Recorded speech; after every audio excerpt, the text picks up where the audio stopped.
چنانچہ اللہ تعالیٰ کے حکم سے انہوں نے جالوتیوں کو شکست دے دی اور حضرت داؤد علیہ السلام کے ہاتھوں جالوت قتل ہوا، اور اللہ تعالیٰ نے داؤد علیہ السلام کو مملکت و حکمت اور جتنا کچھ چاہا علم بھی عطا فرمایا۔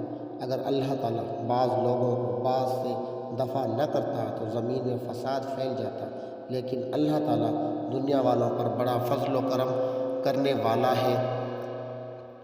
یہ اللہ تعالیٰ کی آیتیں ہیں جنہیں ہم حقانیت کے ساتھ آپ پر پڑھتے ہیں۔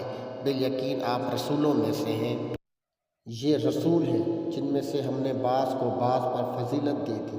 ان میں سے بعض وہ ہیں جن سے اللہ تعالیٰ نے بات چیت کی ہے اور بعض کے درجے بلند کیے ہیں، اور ہم نے عیسیٰ بن مریم کو معجزات عطا فرمائے اور روح القدس سے ان کی تائید کی۔ اگر اللہ تعالیٰ چاہتا تو ان کے بعد والے اپنے پاس دلیلیں آ جانے کے بعد ہرگز آپس میں لڑائی بھڑائی نہ